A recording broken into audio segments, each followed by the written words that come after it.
Hello and welcome into another episode of Locked On Wolves. This is the post-game podcast from a big Timberwolves win over a full-strength LA Clippers team on Tuesday night. The Wolves held on to win by 7. I want to break down how the Wolves won a game in which their leading scorer was Jaden McDaniels with only 20 points, what the biggest piece of the Wolves victory was, and also down the stretch, the defense, a breakdown Ant's game because he played extremely well. Even though the box score was ugly, it was great. We're going to break the whole game down here on the show. Welcome in. You are Locked On Wolves. You are Locked On Timberwolves, your daily Minnesota Timberwolves podcast. Part of the Locked On Podcast Network. Your team every day.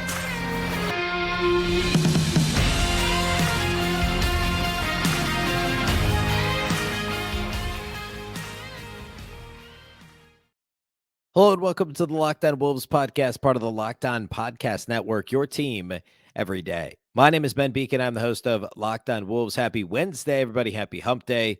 And this is a very happy victory Wednesday. We're going to break down the Wolves' big win over the Clippers on Tuesday here in just a moment. First of all, though, a big thank you for making Locked On Wolves your first listen every day. Locked On Wolves is free and available everywhere. That includes YouTube, as well as all of your favorite audio platforms. Wherever you listen to podcasts, you can find this show. You can also watch on the Locked On Sports Minnesota app on both Roku and Amazon Fire TV. You can also follow on Twitter at Locked On T-Wolves and at Beecken with 2 B's, 2 E's, C-K-E-N. All right, so the Wolves, of course, we're in a bit of a mini spiral. Spiral's, I don't know that it's aggressive. Three straight losses. Some pretty brutal losses of late. The Wizards game before the break, the Charlotte game right after. Sunday, just given the nature of how many guys were out for Golden State and the fact that the Wolves led for so much of that game and were right in things and couldn't win, this win felt all that much bigger. And it's, of course, in line with what we've seen the Timberwolves do for much of the season. It was just playing up and playing down to their competition. This was a Clippers team that has had both Paul George and Kawhi Leonard. The time in December when these two teams matched up, a Clippers team that had Kawhi and PG on the floor held the Wolves to 88 points. The Wolves lost by 11. The Wolves beat the Clippers in early January, but that was a Clippers team with no George and no Kawhi. This was a full-strength Clippers team against a depleted Timberwolves team. Rudy Gobert played. Of course, he didn't on Sunday in Golden State. But of course, no Karl-Anthony Towns. Taurean Prince did come back and play in this game after missing the first two after the break. But still no Karl-Anthony Towns and no Jalen Noel for the Wolves either. And of course, no D'Angelo Russell is part of this new look Timberwolves team. And yet they come back and they win this game in LA by 7. To me, there's a couple main takeaways here. And, I teased the Ant thing at the start of the show, but I actually think I want to start with Rudy. Because, well, let's start here. So the Timberwolves were actually down by 7 at the end of the first quarter. And this looked for all the world like it was the fifth quarter of the Golden State game, really. The Timberwolves just a little bit sluggish to start, really sloppy. The transition defense was something that we've seen as bad as it's been all season. Just a complete failure to get back. And this is the Clippers of all teams. So to have the LA Clippers, who are like 24th or 25th in pace league-wide, now obviously having Russell Westbrook, he's always playing at 110 miles an hour, good or bad, and these days it's mostly bad. So that's going to speed up your pace. But for the season, they're like 25th in pace. And to have the Clippers, to have their head coach, to have Ty Lue imploring them to speed up the pace, that tells you just how bad, like we've said this all season, the book is out on the Timberwolves. They don't get back in transition. The easiest way to score against them is by scoring in transition. And the Clippers did that early. They beat the Wolves in fast break points on the night. And that's what happened in the first quarter. Like you'd see Ant shoot a 3 on the right. There was one particular play. I think it was like midway through the first. Ant attempted a right wing 3, watched his shot, didn't get back, didn't crash the glass, just kind of stood there. Whoever was on the other wing didn't run back either. I think it might've been Kyle Anderson. And whichever Clippers player it was, just as soon as the shot went up, just sprinted down the floor, got a run out for a dunk. The Wolves just continue to have a complete failure to understand, like when you shoot a perimeter jumper, you got to get back. Even if it's not your man or it's not the man that contested and released, if it's just somebody, if anybody sprints down the floor for an outlet pass, and you're the guy that just shot it from the perimeter, you got to get back.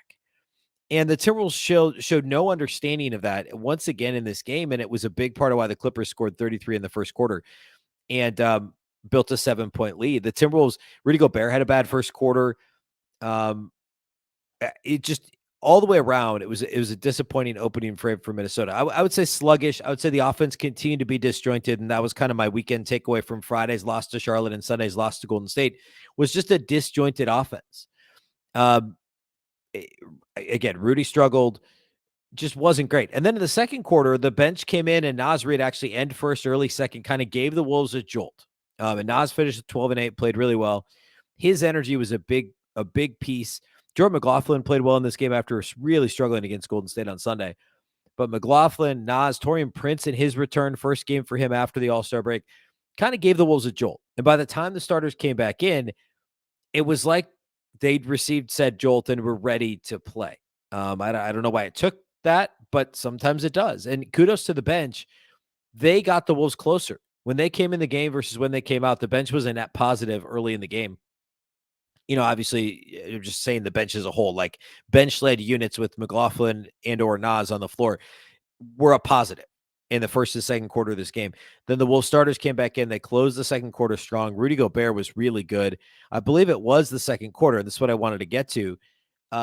When the Clippers tried going small against the Wolves, and it did not work.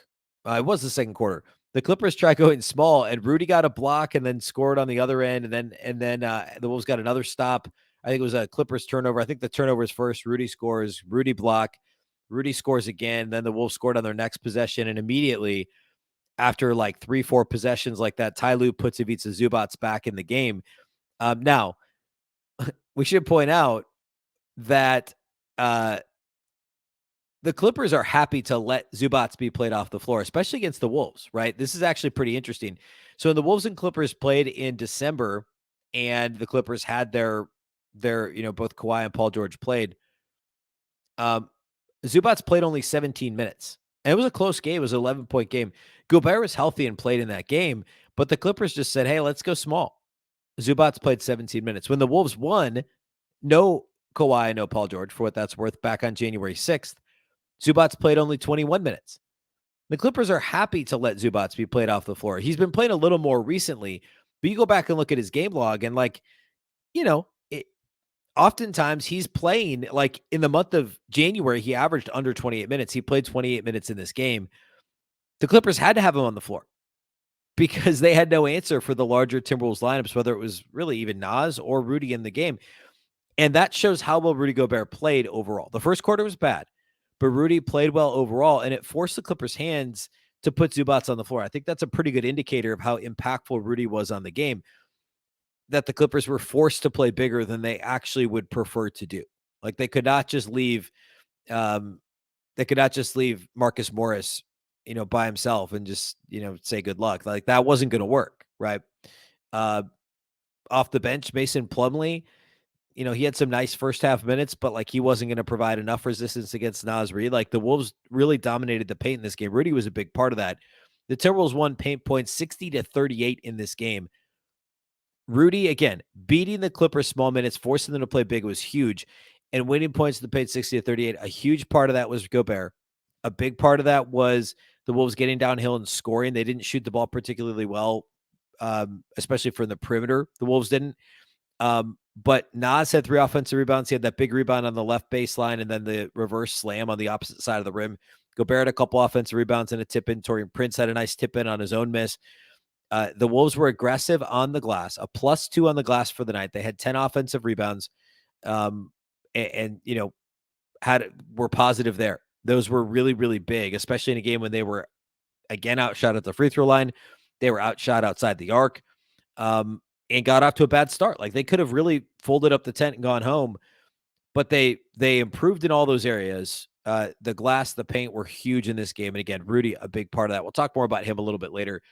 Next, I want to talk about the perimeter defense. I want to talk about Ant.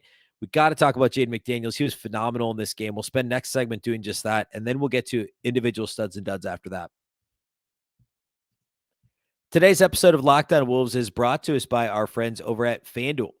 The midway point of the NBA season is past now, and it's the perfect time to download FanDuel, America's #1 sportsbook. That's because new customers get a no-sweat first bet up to $1,000. That's bonus bets back if your first bet doesn't win. Just download the FanDuel Sportsbook app. It's safe, secure, and super easy to use. Then you can bet on everything from the money line to point scores and three-pointers drained and beyond. Timberwolves don't play again until Friday, but Wolves Lakers, get in on that action at FanDuel. That's what I would recommend. I mean, there's plenty of fun stuff. I mean, think about all the former Timberwolves playing for the Lakers. Beasley, Vanderbilt, of course. Well, I guess D'Lo's injured, but a lot of guys there to that you could bet on individually or just the game itself. FanDuel even lets you combine your bets for a chance at a bigger payout with the same game parlay. Don't miss the chance to get your no sweat first bet up to $1,000 in bonus bets when you go to FanDuel.com/locked on. That's FanDuel.com/locked on to learn more. Make every moment more with FanDuel, an official sports betting partner of the NBA.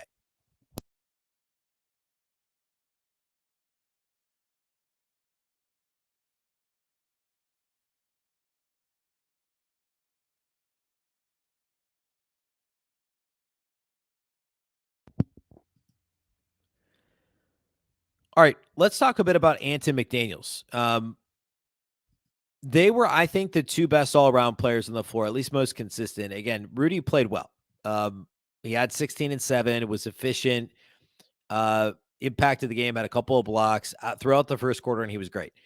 But Ant and Jaden McDaniels were really good. Let's start with Jaden. His line was actually better than Ant's. Jaden had 20 points on 8 of 12 shooting. He was 6 of 7 on 2-point attempts, Jaden McDaniels was. And they weren't all at the rim. He had a couple of mid-range floater type shots in there. 2 of 5 on threes, hit a really big one from the left corner late in the game to, I believe, push the lead at the moment. But it was a big play. Made his only 2 free throw attempts, scored a couple buckets early in the game that were important as well to kind of keep the Wolves in it as the Clippers were off to a hot start, but finished with 20.6 rebounds, 2 assists, a steal, a block, 2 turnovers, was second on the team in minutes with 35 next to Ant, and played really locked down defense. I mean, if you glance at the box score, you see that Paul, George, and Kawhi both had 20 plus. George had 25 on 21 shots. Kawhi had 23 on 19 shots. But in general, like the Wolves held them mostly in check, right? They each had 3 turnovers. They combined to attempt only 10 free throws. They shot the ball well from 3, but like the Clippers also run some well-designed play. Like Paul George got hot towards the end. There was a 3-pointer he made. Finch was like demonstrably upset at the on the sideline, threw his hands up in the air. I didn't think the Wolves played it poorly. Ant fought through the screen. He got over it, contested the shot. George just made the shot. It wasn't like he forgot to go over the screen. I mean, there's some of that too, right? Like we're talking about Paul George and Kawhi Leonard, 2 of the best all-around players in the NBA still. And I thought Ant and Jaden McDaniels were really good. And there was a possession late in the game. I think it was like the possession after, maybe 2 after that one, when Ant's defense I think it was on Paul George, like he made him give the ball up, and McDaniels did the same to Kawhi.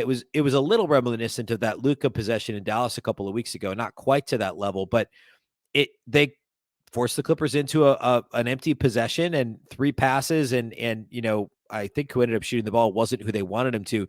Or actually, that might have been the possession when Westbrook hit the 3, the impossible 3 over Kyle Anderson on the left wing. But like you live with a contested Russell Westbrook, 26-footer fading away. Like that's much better than anything Paul George or Kawhi Leonard are going to do. You didn't let the Wolves weren't even letting them get into the paint late in this game when they really locked in. And Ant said as much in the postgame interview on TNT. Like he knows they're good ISO defenders. If teams are going to play ISO against the Wolves, Ant and Jaden McDaniels are as good of a perimeter duo as you're going to find in terms of one-on-one isolation defense. Like find me a team with 2 better frontline, like starting caliber guys. Like there's role players who can, play minutes here and there, like, the Josh Okogie types, right? That aren't big minute type guys because you can't have them on the floor too often offensively, and they've got some shortcomings, be it size, rebounding, etc. Anton McDaniels do enough on both ends of the floor. They're going to be on the floor. They're starters. They led the team in minutes in this game. Find me a better duo that's going to be able, or a team that's going to be able to have a more dynamic perimeter defense duo that's going to play heavy minutes. Like And then you add Rudy Gobert on the back line, and that's a really nice defensive setup. And that's obviously what the Wolves were going for. And then you have solid team defenders in Mike Conley and Kyle Anderson. If the Wolves can clean up some of the off-ball issues that Ant continues to have, and to a lesser extent, not even as much McDaniels, Ant is really at the moment. I mean, when Karl-Anthony Towns is healthy, like that's going to be a thing for him too, right? To not get beat back door. We've seen that song and dance. We've seen him, less lately. And by lately, I mean this season and late last season.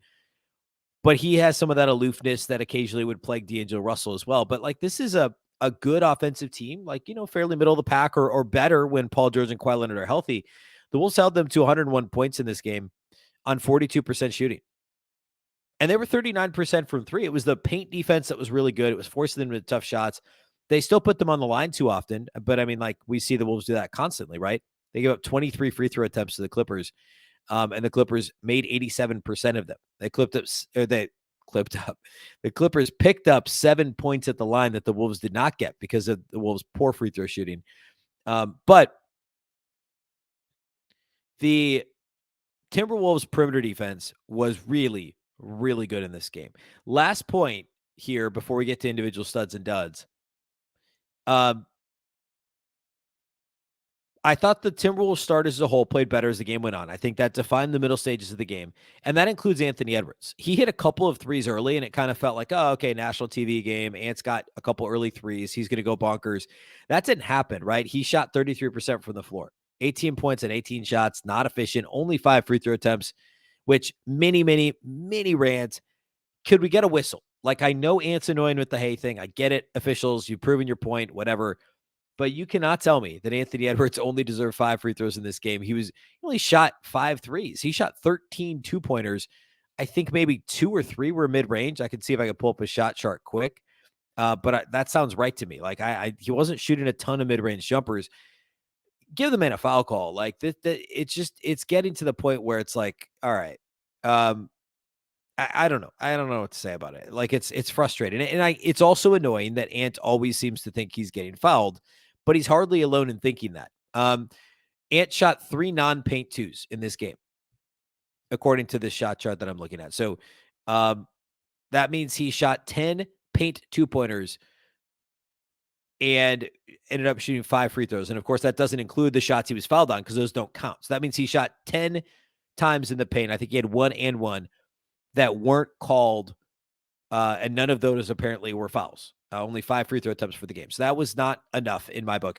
But offensively, what I thought Ant did really well was playmaking in general. And kind of the quintessential example of this, and the one you'll see on the highlight shows, was the game sealer, right? When the Timberwolves called, it was essentially a horns action with a twist on it where they started in horns, and then I forget what the exact action was, but basically they peeled back one of those screens. So Ant ends up with the ball and pick and roll on the left side.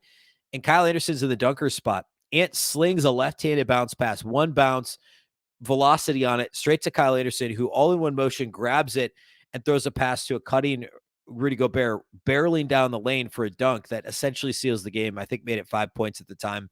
That was kind of all she wrote.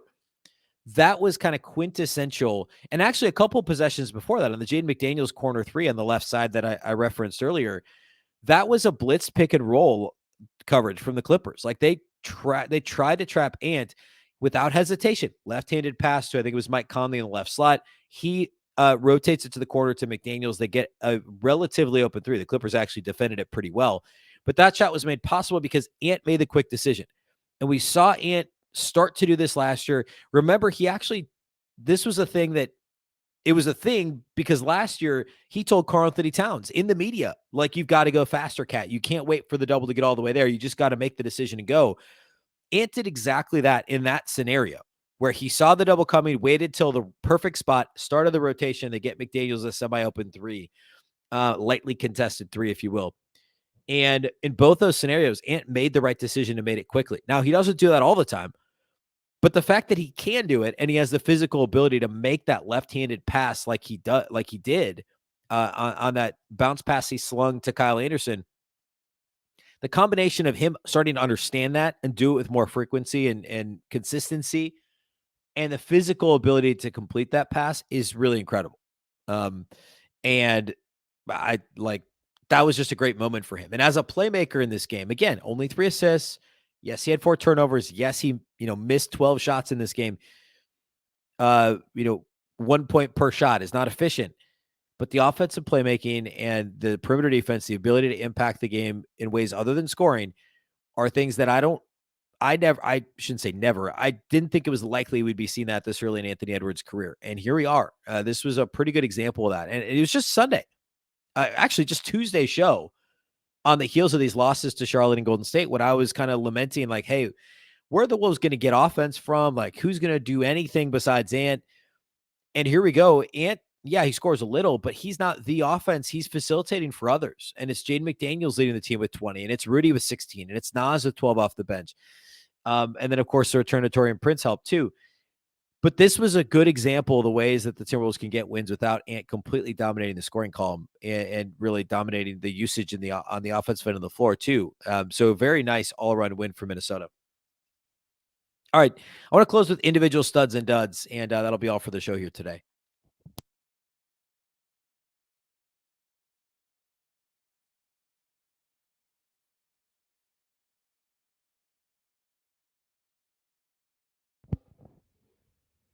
All right, individual studs and duds, pretty easy.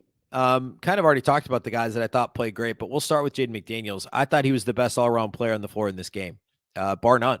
I thought he played better than Paul George and Kawhi Leonard.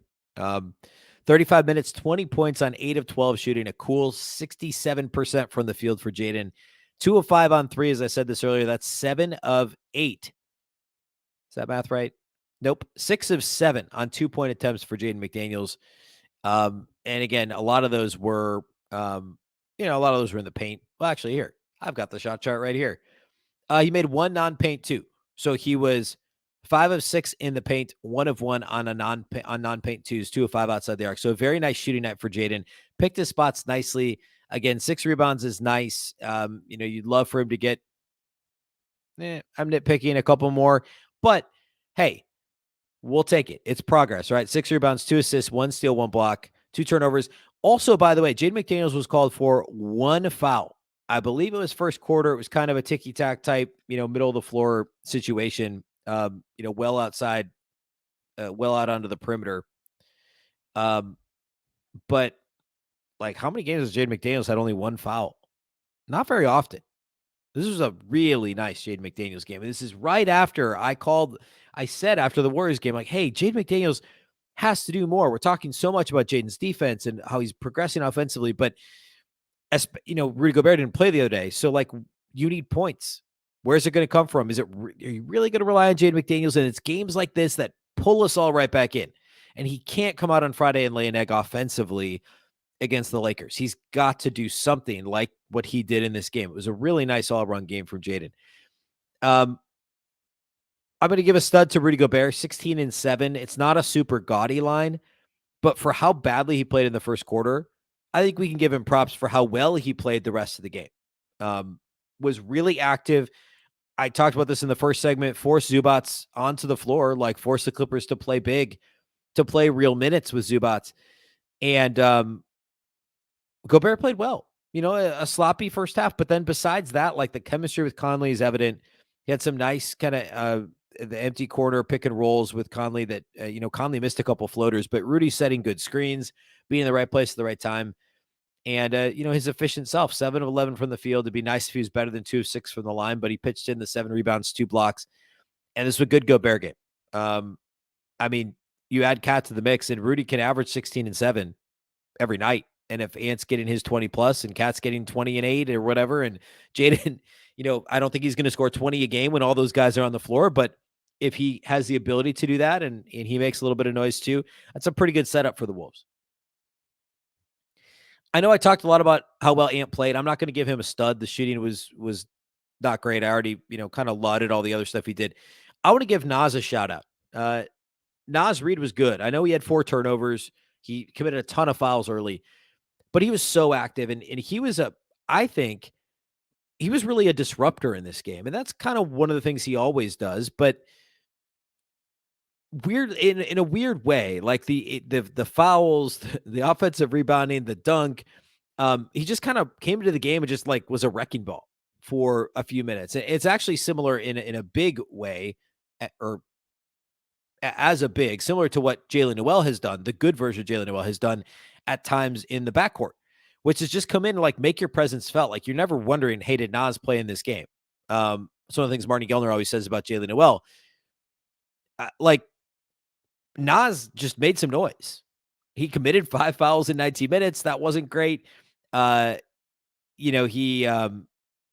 took an ill-advised 3 at one point. He was 4-7 at the line, but like he had 8 rebounds. He had the 4 turnovers too. He had 8 rebounds, 3 offensive rebounds, that big putback dunk, got to the line 7 times in 19 minutes, finished with 12, 8, and 2, plus a steal. And it disrupted the flow of this game that the Clippers were really dictating. And the Clippers, again, are a team that doesn't like to play fast, but the book is out. You can do that, and you need to do it against the Wolves. You can't score against the Wolves half-court defense with frequency when, McDaniels, Edwards, and Gobert are on the floor. So you got to score in transition. And Naz came in and kind of disrupted all of that. Like he was just a wrecking ball. He committed a bunch of fouls, grabbed a bunch of rebounds, got a dunk, turned the ball over, was just all over the place, kind of mucked things up in a good way, ultimately, and was a big part of the Timberwolves kind of surging ahead and taking that 2-point lead at halftime. So a very good Naz Reid game, in my opinion.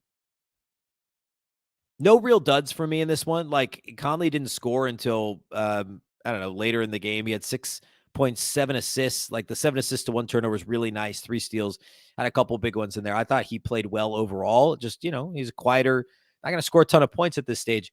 I guess if I had to pick one, it'd be Austin Rivers. He got that first half stint. It was really quiet. No points, 0 of 1 shooting. Did have a couple of assists. I don't know. Like nobody really played poorly for the Wolves. Notably related to the rotation, Jaylen Nowell continues to be out with the knee injury. Taurean Prince made his return. Nickeil Alexander-Walker played 17 minutes. He got those second half wing minutes off the bench, so more minutes than Rivers. I wonder if, depending on game situation, Nickeil Alexander-Walker probably gets the Nowell minutes moving forward, unless the Wolves are way behind in a game and they need a scoring punch. You throw Nowell out there, see if you can strike lightning in a bottle. But Alexander Walker is by far the superior defender, and he can also knock down an open 3.